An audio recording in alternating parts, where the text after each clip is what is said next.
आयुर्वेद अपनाएं, कोरोना मुक्त भारत बनाएं।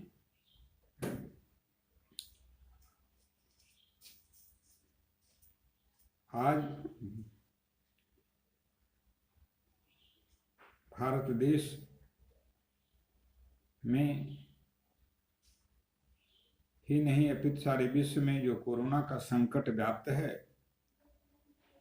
इसकी चिकित्सा के बारे में हताशा और निराशा का वातावरण बना हुआ है। सारी वैज्ञानिक गण, चिकित्सक गण इस व्याधि के उन्मूलन हेतु अनेकों प्रकार के प्रयासरत हैं, परंतु कोई भी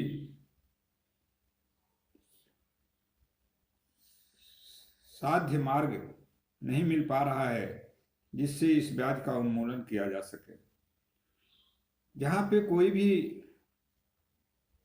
मार्ग न मिले, जहाँ पे कोई भी सारे रास्ते बंद हो जाएं, वहाँ पे भी प्रभु की कृपा होती है तो सहज भाव से रोग निवृत्ति होते हुए समस्त ब्रह्मांड का कल्याण हो जाता है। किंतु उसके लिए उस मार्ग पे चलने की आवश्यकता पड़ती है। पथभ्रष्ट मानव कभी भी अपने गंतव्य को नहीं प्राप्त कर पाता है, लक्ष्य को नहीं प्राप्त करता है। इसलिए हमें लक्ष्य निर्धारित करना होगा। लक्ष्य प्राप्ति के लिए हमें उस पथ पे चलना होगा जिस पथ पे चलकर हम अपने लक्ष्य को प्राप्त कर सकें। आज हम जो हमारी आर्ष चिकित्सा पद्धति है, जिसने मानव ही नहीं अपितु समस्त देवताओं की भी चिकित्सा करके रोग मुक्ति किया, यहाँ तक कि अमरत्व भी प्रदान हुआ, जिनके चिकित्सा माध्यम से उस चिकित्सा पद्धति को भूल चुके हैं और कुछ लोग ही इस पे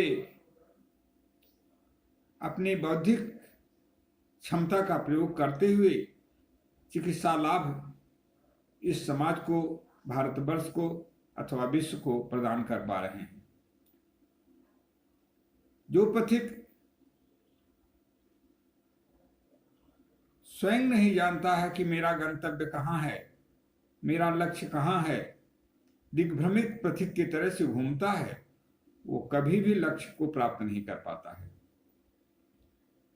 हम आयुर्वेद के उन सिद्धांतों को, उन नियमों को यदि आत्मसात करते हुए आयुर्वेद की चिकित्सा में प्रवृत्त होंगे तो कोरोना ही नहीं, ऐसे अनेक महामारियों का भी विनष्ट होने की क्षमता हमारे आयुर्वेद में है और ऐसी दवाओं का प्रयोग हो चुका है जिससे अनेकों महामारियों का विनाश होता रहा है और होता रहेगा। कोरोना व्याधि विषाणु जन्य व्याधि के अंतर्गत आती है। हम आयुर्वेद के बारे में आप लोगों का ध्यान आकृष्ट करना चाहते हैं। शरीर क्या है यही आप जाने पहले। शीर्यतेति शरीर है, अर्थात जिसका जो नाशवान हो, जिसका नाश होता हो, वह शरीर, उसे शरीर की संज्ञा दी गई है। शरीर रक्षा कैसे होगी, इसके बारे में आयुर्वेद के स्वस्थ वित्त समुच्चय की तरफ हमें मुड़ना होगा। स्वस्थ की कैसे रहें, उन नियमों का पालन करना होगा और उसे सिर्फ आयुर्वेद ही बताता है। स्वस्थ जीवन कैसे बने, आरोग्य कैसे मिले और रोगी हम कैसे न हों, इन व्यवस्थाओं का प्रतिपादन पूर्ण रूप से आयुर्वेद में किया गया है। व्याधि उन्मूलन के बारे में आयुर्वेद में तो यहाँ तक लिखा गया है कि यदि आयुर्वेद के सिद्धांतों का अनुसरण किया जाए और आयुर्वेद की चिकित्सा का शरीर पे प्रयोग किया जाए तो साध्यासाध्य किसी भी व्याधि का उन्मूलन अवश्य में हो जाता है, और ऐसा होता रहा है और होता रहेगा। आज हम पाश्चात्य जगत की चिकित्सा पद्धति पे आरूढ़ होकर अपने आर्ष परंपरा और आर्ष पद्धति आयुर्वेद को भूल चुके हैं। आयुर्वेद चिकित्सा के अंतर्गत यह व्याधि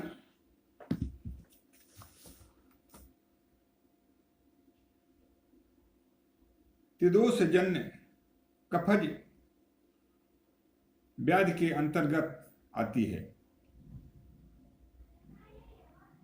इस व्याधि के उन्मूलन में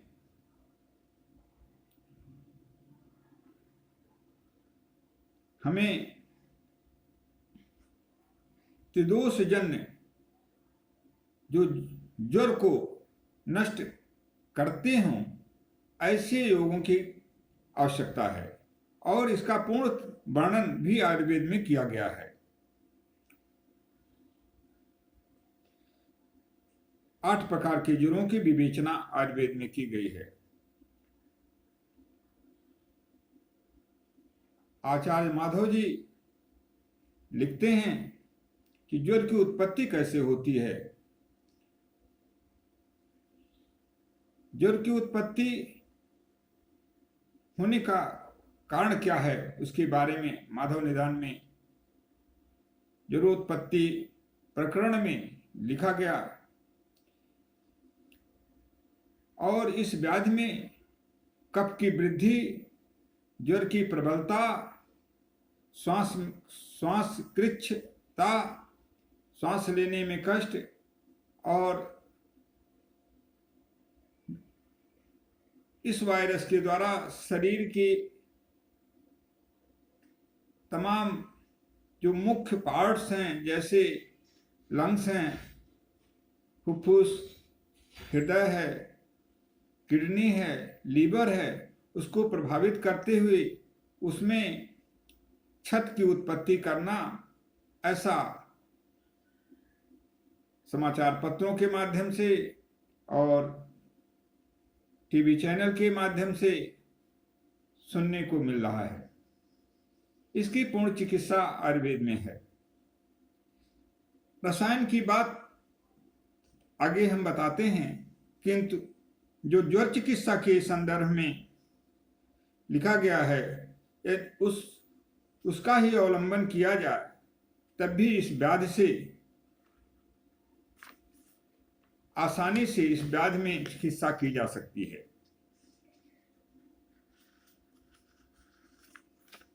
ज्वर चिकित्सा के संदर्भ में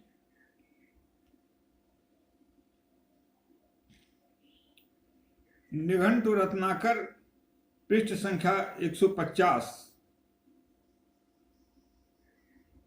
में लिखा गया, गोरोचनम च मरीचम च राष्ट्ना कुष्ठम च पिप्पली उष्णोदकेन पीतम च सर्वज्वर विनाशनम। गोरोचनम च मरीचम च, गोरोचन और मिर्च, रासना, कुष्ठम और कुष्ठ तथा पिप्पली, ये काष्ठ औषधियों के द्रव्य हैं जो बहुत ही आसानी से हमें औषधि विक्रेताओं के यहाँ, काष्ठ औषधि विक्रेताओं के यहाँ मिल जाते हैं, और इनका यदि हम चूर्ण बना लें और उस चूर्ण को उष्ण जल से पिलाते रहें तो समय ज्वर की अनुसार, ज्वर की तीव्रता अथवा निम्नता के अनुसार उस ज्वर का निश्चित ही विनाश हो जाता है। कैसे? आयुर्वेद शास्त्र में लिखा गया है कि सामान्य ज्वर की व्यवस्था कैसे चलती है। सामान्य ज्वर 7 दिन में, अर्थात वातज ज्वर 7 दिन में विनष्ट हो जाता है चिकित्सा के माध्यम से। पित्तज ज्वर 10 दिन में सामान्य वे में चिकित्सा के माध्यम से विनष्ट हो जाता है। कफज ज्वर 12 दिन में चिकित्सा के माध्यम से सामान्य वे में विनष्ट हो जाता है। ये कोरोना व्याधि भी सन्निपातज कफज कफ उल्लड़ता इसमें है। इस हेतु, इस कारण यह सन्निपातज कफज ज्वर के अंतर्गत आती है। इसमें विषाणुओं की उत्पत्ति की प्रबलता के कारण इस ज्वर पे नियंत्रण पाना कठिन हो जाता है और कठिन हो रहा है। किंतु हमारे आयुर्वेद में जब हम ज्वर विनाशक, ज्वर शामक, ज्वर उन्मूलक रसायनों की तरफ ध्यान आकृष्ट करते हैं तो ऐसे तमाम रस रसायन और चूर्ण तथा क्वाथ हमारे आयुर्वेद में दिए गए हैं, जिसके माध्यम से ज्वर उत्पत्ति होने के बाद ज्वर चिकित्सा में प्रयोग करते हुए हम उनका उन्मूलन कर सकते हैं। ज्वर चिकित्सा में लिखा गया, परपट नागर निम्बयरु कटुका कड़ा किरात, क्वाथ पिए मिट जात हैं सकल व्यथा ज्वर जात।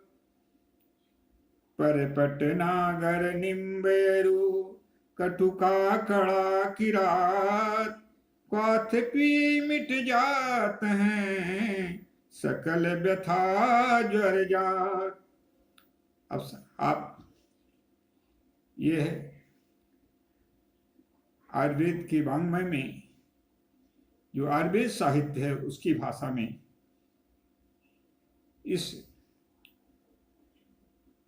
इसका प्रतिपादन किया गया। हिंदी में उसके अर्थ समझें और हर तरह से उसका प्रयोग करते हुए स्वास्थ्य लाभ प्राप्त कर सकते हैं। परपट पित्त पापड़ा, नागर सूंठ, निम्ब नीम की छाल अंतर छाल, कटुका कटकी नामक एक द्रव्य है जो शरीर में शोधन का काम करती है। जो हमारे अंदर दूषित मल हैं, जो शरीर के अंदर जो अवरोध हैं, श्रोता अवरोध है, उसको दूर करके शरीर का शोधन का काम करती है। उसे कटकी कहते हैं, कुटकी कहते हैं। किरात को चिरैता की संज्ञा दी गई है। चिरैता को किरात कहा गया है। इन द्रव्यों का सम्मिश्रण करके और क्वाथ विधि से यदि काढ़ा बनाकर इसका प्रयोग किया जाए सुबह शाम, तो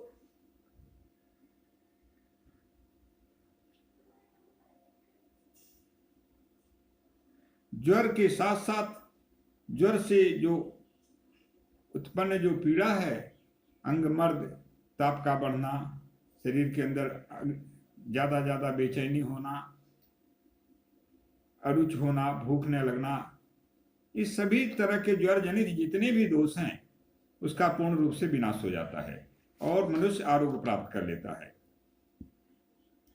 इसलिए सामान्य से सामान्य योगों के माध्यम से भी हम आयुर्वेद की आरोग्य प्राप्त कर सकते हैं और कोरोना व्याधि से सामान्य वे में भी हम मुक्ति प्राप्त कर सकते हैं। इसके अलावा रसायन प्रयोग में भी तमाम ऐसे प्रयोग हैं, तमाम ऐसे रस भस्म हैं जिनका प्रयोग योग चिकित्सक के निर्देशन में और विशेषज्ञ चिकित्सक के निर्देशन में उनका प्रयोग सिर्फ विहित है, अन्यथा रसायन का प्रयोग सामान्य लोगों के लिए वर्जित है। क्योंकि हमारा आयुर्वेद दोष विज्ञान पे केंद्रित है। यदि दोष विज्ञान का ज्ञान नहीं है, काल का ज्ञान नहीं है, प्रकृति का ज्ञान नहीं है, दोषों के चयापचय से उत्पन्न शारीरिक क्षमता का ज्ञान नहीं है, तो रस रसायन की चिकित्सा वर्जित की गई है। और यदि इन सबका सम्यक ज्ञान जिस चिकित्सक को हो, उसके माध्यम से उसके द्वारा रसायन की चिकित्सा का प्रयोग करने हेतु शास्त्र में निर्देश दिया गया है। ज्वर प्रकरण में और कोरोना नामक दुर्जय व्याधि के विनाश हेतु विषाणुओं को नष्ट करने में हमारे जो रस रसायन हैं वे आयुर्वेद के महासागर में गोता लगाकर ऋषि कल्पना, ऋषि पढ़ित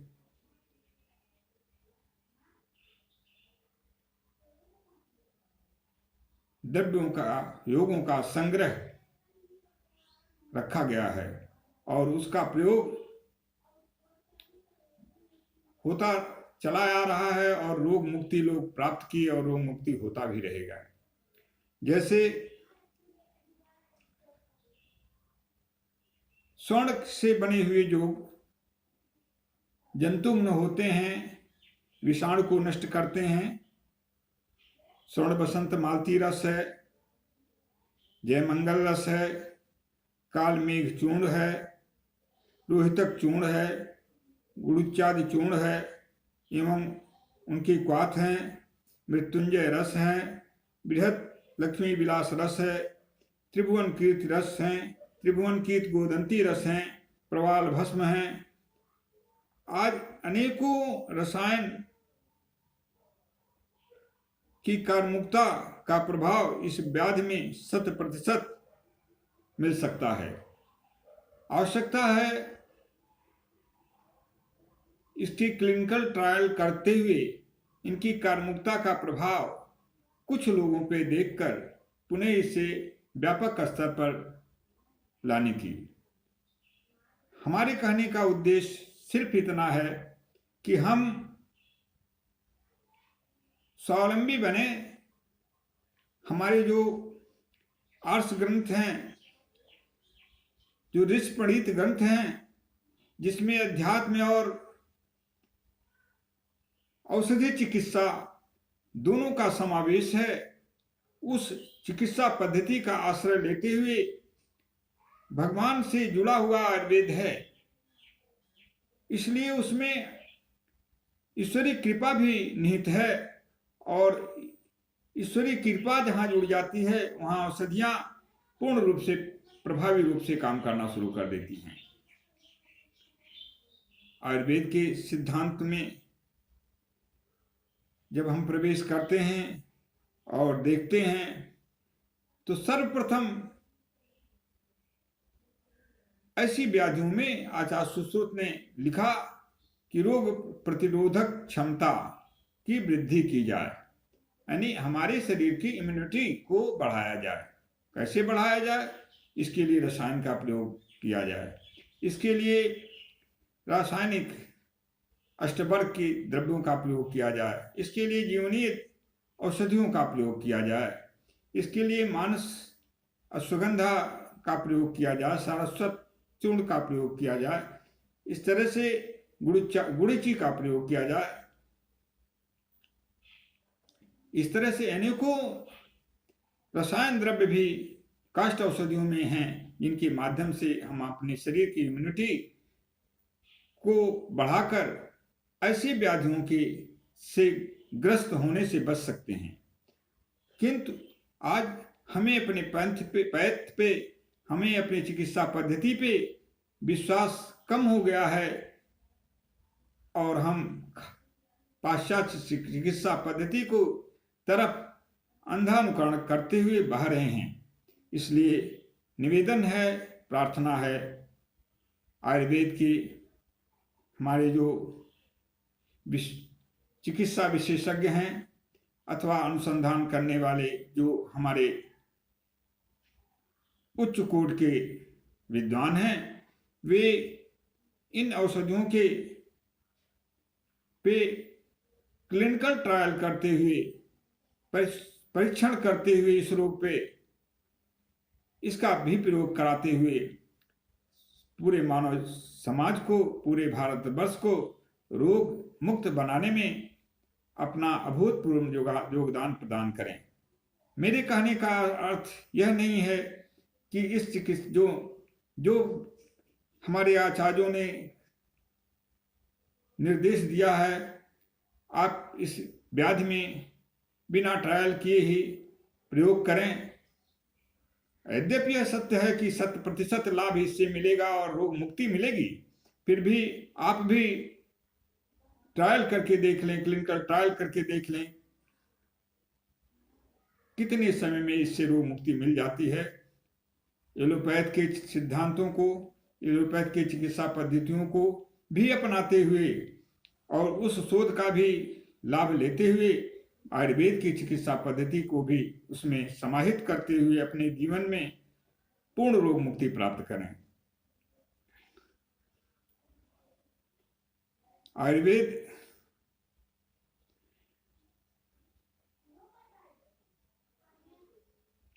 भगवान की कृपा से प्राप्त हुआ है, सृष्टि के रक्षा हेतु प्राप्त हुआ है। ये भगवान धन्वंतर की कृपा प्रसाद है। भगवान धन्वंतर की प्रार्थना में लिखा गया है, अहम धन्वंतरादिदेवो जरारुजो मृत्युहरो सुराणाम। भगवान धन्वंतर की उत्पत्ति समुद्र मंथन के बाद अमृत कलश के साथ लेते हुए, हाथ में लिए हुए और औषधियों का भंडार के स्वरूप भगवान विष्णु के अवतार के रूप में हुई है। और भगवान विष्णु इस सृष्टि के पालनहार हैं और सृष्टि के पालनहार हैं और चंद्रमा औषधियों के स्वामी हैं। इसलिए हम चाहते हैं कि भगवान विष्णु, माँ जगदम्बा, आदिशक्ति, परात्पर शक्ति, पराम्बा, सदा कल्याणी की कृपा प्रसाद को प्राप्त करते हुए उनके नाम का भी स्मरण निरंतर जीवन का एक अंग बनाकर करते हुए, प्रभु की आराधना को जीवन का एक अंग बनाकर करते हुए औषधि का प्रयोग करें। सुनिश्चित है ये, चूंकि यह कोरोना व्याधि भारत से समाप्त हो जाएगी और इसका उन्मूलन होगा और भारत में सुख शांति एवं विकास की एक नवीन क्रांति का जन्म होगा और यह देश विश्व के मानस पटल पे, विश्व की क्षितिज पे एक चिकित्सा जगत में सिरमौर बनेगा। अब हम भगवान श्री कृष्ण, माता जगदम्बा की, माँ राधे की आराधना इस हेतु करते हैं कि हे जगत पिता, हे जगन माते, इस यद्यपि हम लोग कृपा पात्र नहीं हैं, फिर भी आपके संतान हैं, इसलिए पापी भी हैं तब भी तो आपके संतान ही हैं। इसलिए इस चराचर जगत की रक्षा में अपनी अहित की कृपा प्रदान करते हुए, समस्त भारत की रक्षा करते हुए शिष्य की रक्षा प्रदान करें, इस हेतु भगवान नारायण की उपासना। ओम नमो भगवते वासुदेवाय। ओम नमो भगवते वासुदेवाय। ओम नमो भगवते वासुदेवाय। धर्मो रक्षति रक्षितः, धर्मो रक्षति रक्षितः, धर्मो रक्षति रक्षितः।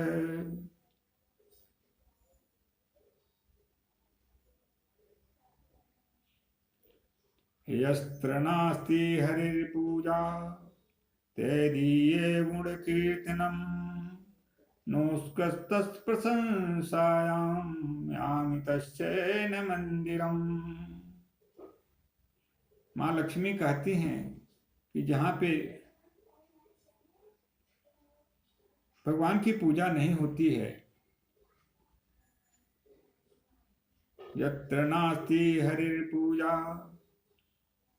तदीये गुण कीर्तनम, और उनके नाम गुण का कीर्तन नहीं होता है। प्रशंसायाम, और भगवान की लीला गुणगान के माध्यम से उनकी प्रशंसा नहीं होती है। यामि तश्चैन मंदिरम, उनके घर में मैं प्रवेश नहीं करती हूँ, उनके घर में नहीं जाती हूँ। आज पूरा देश श्रीहत हो रहा है, श्रीविहीन हो रहा है, सारे कार्य ठप हो रहे हैं, गति अवरुद्ध हो रही है, विकास के सारे मार्ग बंद हो रहे हैं। जीवन रक्षा ही नहीं होगी तो विकास कहाँ से होगा? जीवन से ही सब कुछ है। इसलिए हमें हरि की शरण में जाना होगा, भगवान की शरण में जाना होगा। औषधि चिकित्सा के साथ साथ देवोपचार, अर्थात भगवान के द्वारा जो उपचार की होती है, नाम रूप लीला धाम के माध्यम से जो उपचार मनुष्य की निरंतर होती रहती है, उसका भी आश्रय सबसे पहले आवश्यक है। इसलिए हरि स्मरणम हरि शरणम, भगवान का स्मरण और भगवान का शरण परम आवश्यक है। भगवान कहते हैं तुम मेरे शरणागत हो जाओ, मैं तुम्हारी सारे जिम्मे, तुम्हारी सारी व्यवस्थाओं का स्वयं में संपादन करते हुए तुम्हें तुम्हारी रक्षा और तुम्हारा कल्याण दोनों मैं कर दूंगा। भगवान कहते हैं, भगवान के वाक्य हैं, सकृदेव प्रपन्नाय तवास्मीति च याचते अभयं सर्वभूतेभ्यः ददामि तत्व्रतं मम। सकृदेव प्रपन्नाय, एक बार भी प्रपन्नाय रक्षा हेतु, तवास्मीति च याचते, मैं आपका हूं ऐसा प्रार्थना करता है यदि मनुष्य, तो अभयं सर्वभूतेभ्यो ददामि तत्व्रतं मम, तो मैं समस्त प्राणियों से उसे अभय दान कर देता हूं, अभय प्रदान कर देता हूं। ये मेरा वाणी है, यह मेरा वाणी है। ये भगवान नारायण नारद जी से कहते हैं। इसलिए अभय प्राप्त होना है, अभय प्राप्त करना है तो भगवान की शरण में जाना ही पड़ेगा। और अगर शरण में नहीं गए हैं तब भी चले जाने पे भगवान कृपालु दया निधान हमें और आपको शरणागत में लेकर हमारे और आप और पूरे भारतवर्ष के साथ पूरे विश्व की रक्षा करेंगे। कैसे? शरण गए प्रभु ताहू न त्यागा, शरण गए प्रभु ताहू न त्यागा, कोटि भी प्रबध अघजे ही लागा, शरण गए प्रभु ताहू न त्यागा, कोटि भी प्रबध अगज लागा। भगवान शरणागत हो जाने पर ऐसे लोगों का भी, ऐसे पापियों का भी, ऐसे पातकियों का भी परित्याग नहीं करते हैं, शरण प्रदान करते हैं जिन्हें करोड़ों ब्राह्मणों के वध का भी पाप लगा हो। इसलिए इतने हमारे शरणागत वत्सल भगवान दीन बंधु इतने कृपालु हैं। उनकी शरणागत होने के लिए हमें उनके नाम रूप लीलाधाम का नित्यशः जीवन का एक अंग बना करके करते हुए इस महान घोर संकट से निवृत्ति सुनिश्चित मिल जाएगी। इसलिए अधर्म का मार्ग परित्याग करके प्रभु शरण में जाना अत्यंत नितांत आवश्यक है। यदि पूरे विश्व में कोई भी मनुष्य अपनी सुरक्षा चाहता है तो उसे हरिशरण में जाना पड़ेगा, क्योंकि जहाँ पे ऐसी अवस्था बन चुकी है कि कोई भी चिकित्सा ही नहीं है, सिर्फ आइसोलेशन, सोशल डिस्टेंसिंग और लॉकडाउन के अलावा, तो इन सारे जो सिद्धांत हैं उसका पालन करते हुए हम उस भगवत शरण को ग्रहण करें जिससे समस्त ब्रह्मांड सुरक्षित है और जिससे समस्त ब्रह्मांड सुरक्षित हमेशा होता आया है। हम तो ये आज के परिवेश में माँ शिवा एवं भगवान शिव की आराधना सदैव फलदायी है, इसलिए उसका तुरंत अवलंबन करते हुए भगवान शिव, माँ शिवा के शरण में जाना चाहिए और उनकी आराधना करते हुए आरोग्य प्राप्ति और सुख शांति समृद्धि को प्राप्त करने के लिए तुरंत अग्रसर हो जाना चाहिए और उसमें प्रवृत्त हो जाना चाहिए। लिखा गया है, ब्रह्मा कृतयुगे देवस् त्रेतायां भगवान रवि, द्वापरे दैवतम विष्णु करुणदेवो महेश्वर। ब्रह्मा की पूजा कृतयुग में सदैव फलदायी होती है। ब्रह्मा कृतयुगे देव, भगवान ब्रह्मा की पूजा सतयुग में तुरंत आशु फलदायी होती है। ब्रह्मा कृतयुगे देव त्रेतायाम भगवान रवि, और त्रेता युग में भगवान सूर्य की पूजा करके सदैव सुख प्राप्ति मिलती है, कामनाओं की पूर्ति होती है। द्वापरे दैवतम विष्णु, और द्वापर युग में भगवान विष्णु की तत्काल लाभ हेतु पूजा करके मनुष्य कामनाओं की पूर्ति करता है, प्राप्त कर लेता है। कलो देवो महेश्वर है, और कलयुग में भगवान शिव और शिवा की आराधना करके मनुष्य सदैव अपनी इच्छित कामनाओं को प्राप्त कर लेता है और सुख शांति समृद्धि को प्राप्त कर लेता है। कोई भी प्राप्त वस्तु नहीं रह जाती है, क्योंकि भगवान शिव का नाम आशुतोष है। आशु तुरंत, तोष प्रसन्न हो जाने वाले। माँ की विशेषता क्या है? माँ भी तुरंत प्रसन्न होती है। 51 सिद्धपीठों में विभिन्न नामों से रहने वाली माता आदिशक्ति जगदम्बा की आराधना करके हम तुरंत अपनी इच्छाओं की पूर्ति कर सकते हैं और करते आ रहे हैं और करते रहेंगे। यहाँ तक हम ही नहीं अपितु देवगण भी बिना माँ की आराधना के कभी भी उनकी इच्छा की पूर्ति नहीं हुई है और न तो उन्हें सुख शांति प्राप्त हुई है। इसलिए माँ की आराधना में एक बार करें हम आप। सकल मंगल मंगल करिणी, सकल मंगल मंगल करिणी, बंदहु मातु तापत्रय हरिणी, सकल अमंगल मंगल करनी, सकल अमंगल मंगल करनी। बंदहु मातु तापत्रय हरणी, सकल अमंगल मंगल करनी। अब भगवान साक्षात जो हनुमान जी हैं, उनकी आराधना हमें तुरंत करते हुए इस हमेशा जो संकट से मुक्ति प्राप्त करना चाहिए। कैसे? हनुमान जी के शब्द हैं, गोस्वामी तुलसीदास जी द्वारा मानस में उन्हें लिपिबद्ध किया गया है। कह हनुमंत विपति प्रभु सोई, कह हनुमंत विपति प्रभु सोई। यह तव सुमिरन भजन न होई, कह हनुमंत विपति प्रभु सोई। हनुमान जी कहते हैं कि विपत्ति का साम्राज्य तो वहीं होता है जहाँ पे प्रभु का नाम कीर्तन रूप लीला धाम का स्मरण नहीं होता है, नाम रूप लीला धाम का चिंतन नहीं होता है, भगवान का की उपासना नहीं होती है।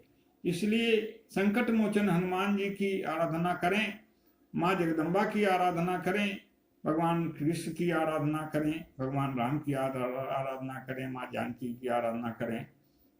किसी भी रूप में, किसी भी जिसे भी आप अपना इष्ट देव मानते हों, उनकी आराधना से अपनी रक्षा करते हुए विश्व की रक्षा में अपेक्षित योगदान प्रदान करें। आप ही सुरक्षित नहीं रहेंगे, हम सुरक्षित नहीं रहेंगे तो हमारे साथ जुड़ा हुआ हमारा समाज कैसे सुरक्षित होगा। इसलिए दुर्जनता, जो दुर्जन हैं, जो इस समाज में अपने भी सुरक्षित नहीं हैं और अपने सुरक्षित के न होते हुए इस समाज को भी असुरक्षा प्रदान कर रहे हैं, उनसे थोड़ा दूरी बनाए रखें। भावनात्मक ही नहीं, शारीरिक दूरी तो सेल्फ आइसोलेशन अनिवार्य है, भावनात्मक भी दूरी बनावें। कैसे? त्यज दुर्जन संसर्ग भजु साधु समागम, परिपूर्णं अहोरात्रं नित्यं चिंतमनित्यताम्। ये जीवन को में सुखमय जीवन प्राप्त करने के लिए सूत्र हैं। त्यज दुर्जन संसर्ग, दुष्टों का संपर्क, नजदीक होना छोड़ दें। त्यज दुर्जन संसर्ग भज साधु समागम, साधु अर्थात सज्जन पुरुषों का साथ करें, उनसे संपर्क बनावें, उनसे अच्छी बुद्धि और का विकास करें। अपने शरीर में, अपने मन में, अपने बुद्धि में, अपने विचारों में अच्छाइयों का समावेश करें, अर्थात सत्संगत करें। त्यज दुर्जन संसर्ग भज साधु समागम, कुरपूर्णम अहोरात्रम। दिन रात्र और दिन पूर्ण करें। पूर्ण के बहुत से रूप हैं, परोपकार के अनेकों रूप हैं। मन से, वाणी से, कर्म से, बुद्धि से, विवेक से, शरीर से, तमाम तरह से हम पूर्ण कर सकते हैं। उसका प्रयोग करते हुए हम पुण्य अर्जन करें। पूर्णम अहोरात्रम अनित्यम चिंतमनित्यताम, और नित्यम चिंतमनित्यताम, नित्यम माने बराबर, हमेशा, अनित्यताम जो अविनाशी परमात्मा हैं, जो परम ब्रह्म परमात्मा हैं, पुराण पुरुषोत्तम परमात्मा है, उनका निरंतर चिंतन किया करें। इस तरह से ये सूत्र हमारे जीवन को समस्त विकारों से दूर करते हुए हमारी सर्वार्थ सिद्ध योग के रूप में हमारे जीवन में काम आएगा और हम रोग मुक्ति के साथ साथ सुख शांति आरोग्य एवं समस्त विकास से परिपूर्ण होंगे और पूरा हमारा समाज परिपूर्ण होगा, हमारा राष्ट्र परिपूर्ण होगा। इसलिए इस सूत्र को हृदयंगम करने की परम आवश्यकता है। दुष्टों के संगत से क्या दोष होता है? दुर्जनस्य हि संगेन सुजनोऽपि विनश्यति प्रच्छन्नैव पिप्यानीयं कर्दमैः कलुषीकृतम्। दुर्जनों के साथ, दुष्टों के साथ होने से दुर्जनस्य हि संगेन, दुर्जनों के साथ करने से क्या होता है? सुजनोऽपि विनश्यति, सुजन अर्थात अच्छे पुरुष, साधु संत पुरुष भी, महापुरुष भी विनश्यति, विनाश को प्राप्त हो जाते हैं। कैसे? प्रच्छन्नैव पिपानीयं कर्दमयी कलुषीकृतम्, स्वच्छ पानी में भी, गंगा जल में भी यदि अशुद्ध कीचड़, दूषित कीचड़ को मिला दिया जाए तो वह भी अपेय हो जाता है, पीने के योग्य नहीं रह जाता है। इसी तरह से दुर्जनों के संग में आने से अच्छे पुरुषों का भी पतन हो जाता है, इसलिए उनका परित्याग शास्त्र में बताया गया है और उनसे हम दूरी बनाते रहें। आज तो परिस्थितियां ऐसी हैं कि हम सज्जन दुर्जन जो भी हों, सबसे हमको सेल्फ आइसोलेशन एवं सोशल डिस्टेंसिंग एवं लॉकडाउन के नियमों का पालन करने में ही हमारा हित सुनिश्चित है। इसलिए हम इसका 100% पालन करते हुए, भगवान नाम का चिंतन करते हुए, भगवान नाम का कीर्तन करते हुए, भगवान नाम का को अपने जीवन का एक अभिन्न अंग बनाते हुए, अहरनिश भगवान की शरणागति प्राप्त करते हुए, अपना कल्याण करते हुए, परिवार का कल्याण करते हुए, पूरे समाज का कल्याण करते हुए, पूरे भारतवर्ष का कल्याण करें और पूरे भारतवर्ष की को सुरक्षित, पूर्ण सुरक्षा प्रदान करते हुए सुख शांति और आरोग्यमय अवस्था प्रदान करें। इसे भगवान कृष्ण की आराधना मां राधे से।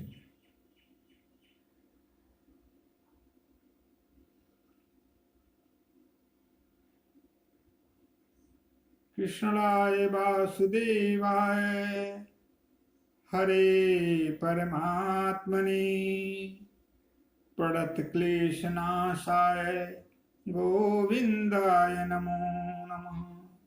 कृष्णाय वासुदेवाय हरे परमात्मने प्रणत क्लेशनाशाय गोविंदाय नमो नमः। वासुदेव सुतं देव कंसचाणूरमर्दनम् देवकी परमानंदं वन्दे कृष्णं जगद्गुरुम्। सच्चिदानन्दरूपाय विश्वोत्पत्त्यादिहेतवे तापत्रय विनाशाय श्रीकृष्णाय नमः। यत्र योगेश्वरः कृष्णो यत्र पार्थो धनुर्धरः तत्र श्री विजयो भूतिर्ध्रुवानीतिर्मतिर्मम। माँ राधे, भगवान जगत पिता ममतामयी माँ राधे, कल्याण की धाम माँ राधे, जगत पिता भगवान कृष्ण जगत सरकार के श्री चरण कमलों में कोटि से बंधन अभिनंदन एवं नमन करते हुए विश्व कल्याण हेतु आप लोगों से मेरी विनीत प्रार्थना स्वीकार हो तथा हे प्रभु, हे माते, हे जगत पिता भगवान मर्यादा पुरुषोत्तम भगवान राम, जगन माते माँ सीता, हे कल्याण के धाम संकट मोचन हनुमान जी, सारे सृष्टि के कल्याण हेतु समुद्र मंथन में निकले हुए हलाहल विष को पीकर सारे देवदानों की रक्षा, मानवों की रक्षा करने वाले नीलकंठ भगवान, भगवान कैलाशपति उमापति भगवान शंकर जी मेरी प्रार्थना स्वीकार करते हुए गुण और दोषों को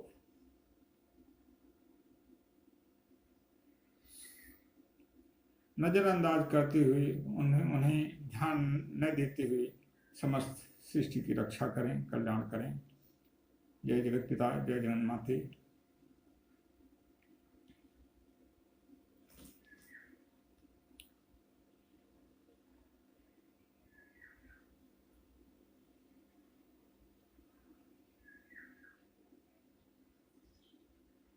जय जग जननी जननी हे माते, जय जग जननी जननी हे माते, जय जग जननी जननी हे माते, कृपा सिंधु जग जननी माते, जय जग जननी जननी है माते, जय जग जननी जननी है माते, कृपा सिंधु जग जननी माते, कृपा सिंधु जग जननी माते, आरती हरणी हरो आरती को, आरती हरणी हरो आरती को, सकल विधि तुम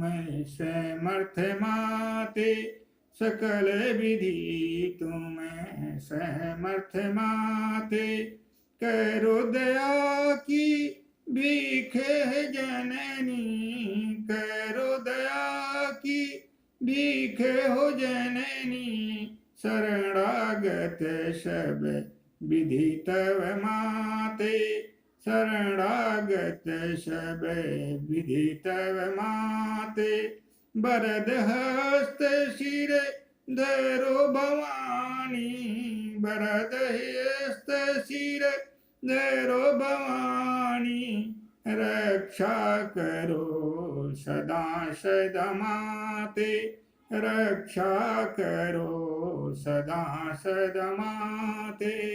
इन्हीं शब्दों के साथ माता परात्पर शक्ति जगदम्बा की, भगवान शिव की तथा समस्त देवताओं को, भगवान विष्णु, भगवान कृष्ण, भगवान माँ राधे को अपने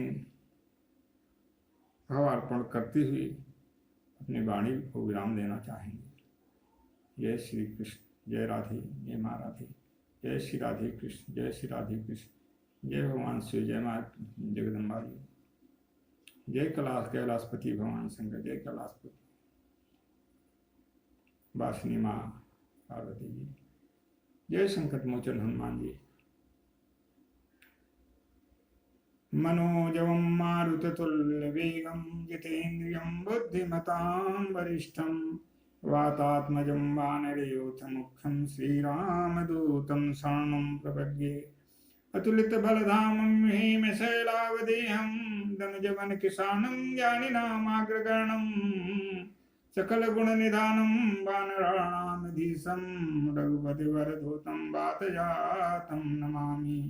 सुमिरि पवन सुत पावन नाम, अपने बस करि राखे श्रीराम, सुमिरि पवन सुत पावन नाम, अपने बस कर राखे श्रीराम, सुमिरि पवन सुत पावन नाम, अपने वश करि राखि श्री राम। हे कृपा निधान हनुमान जी, संकट मोचन, कल्याण करें, सारे कष्टों को निवारण करते हुए अपनी असीम अनुकंपा की वर्षा करें, कल्याण। हे भगवान। ओम पूर्णमदः पूर्णमिदं पूर्णात् पूर्णमुदच्यते, पूर्णस्य पूर्णमादाय पूर्णमेवावशिष्यते। ओम शांति शांति शांति।